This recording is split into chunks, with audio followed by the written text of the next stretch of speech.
Welcome to our channel. In this video, we'll introduce you to Tomo-chan as a Girl, a romantic comedy anime that was released in 2023. This is the third episode, and we're back with a review of it. The episode begins with Tomo wondering why her two best friends never told her they were dating. She confronts Misuzu angrily, who isn't surprised Jun let it slip. She had no idea Tomo had a crush on Jun at the time, but she didn't think it mattered because they only dated for 3 days. Misuzu tells the story of Jun randomly asking her out one day, and while she agreed, she quickly grew bored with him. After their first few dates, it was clear they didn't have similar interests, but when she went to break up with him, he broke up with her first instead.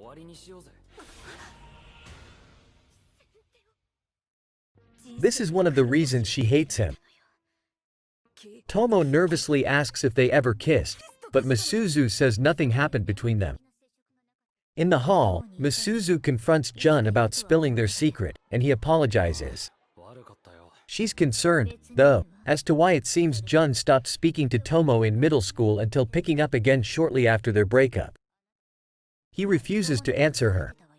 Still preoccupied with the story, Tomo relentlessly asks Jun if he still has feelings for Misuzu, which he adamantly denies.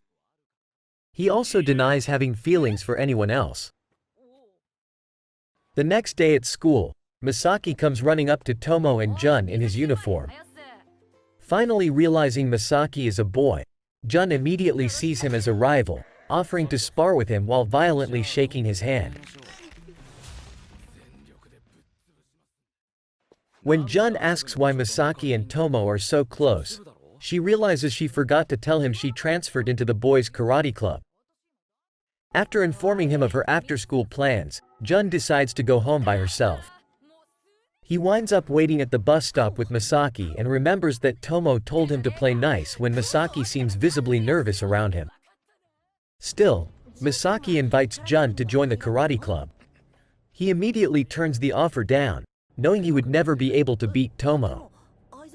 This is surprising, considering Tomo feels she could never beat Jun, but he says things are different when the fights have actual rules. Immediately, Misaki reprimands Jun for hitting Tomo even though she is a woman, but they both agree that Tomo is still powerful and has superb technique regardless of her gender. Jun relents that he would never have the skills to beat her in a real match and that his physical prowess is the only thing he shows on her, but it only makes him look up to her more. Misaki thinks they're having a good time, but Jun makes him promise not to tell anyone about what he said to Tomo. At practice, Tomo checks on Misaki to ensure Jun didn't mess with him.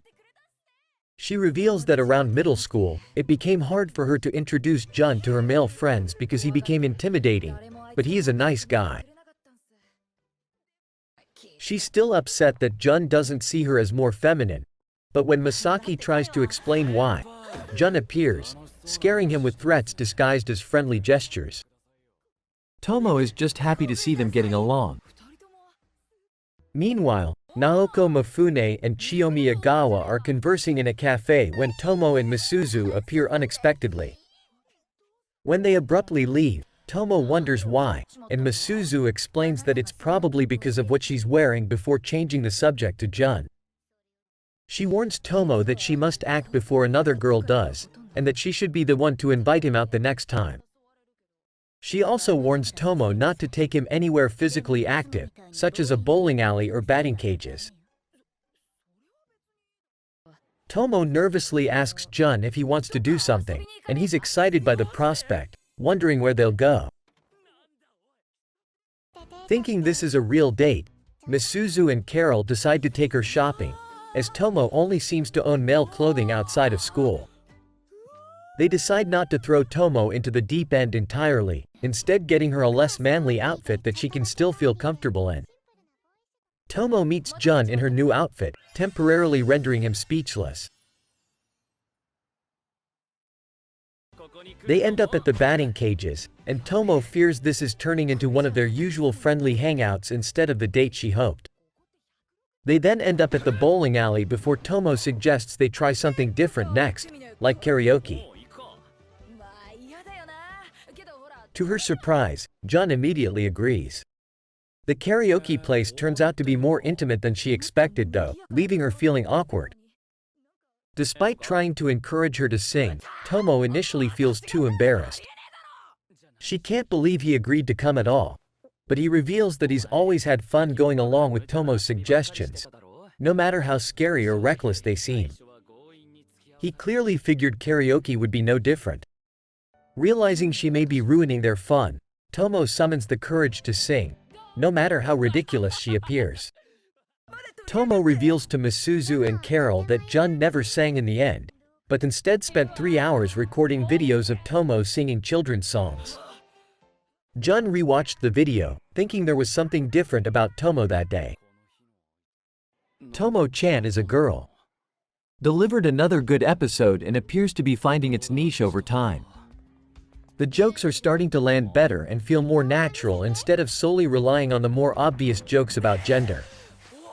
The more we get to know these characters, the more their personalities shine, and seeing them play off of each other is one of the best parts. Jun, for example, is completely different around Tomo than he is around Misuzu or Masaki. Seeing each interaction can be hilarious for a completely different reason. I think it's the genuineness of the characters and the way they care about Tomo that is the strongest part of the series thus far. If you liked this video and want to see the next part, please subscribe to this channel because I'll be posting many more just like this. I'll see you on the next one.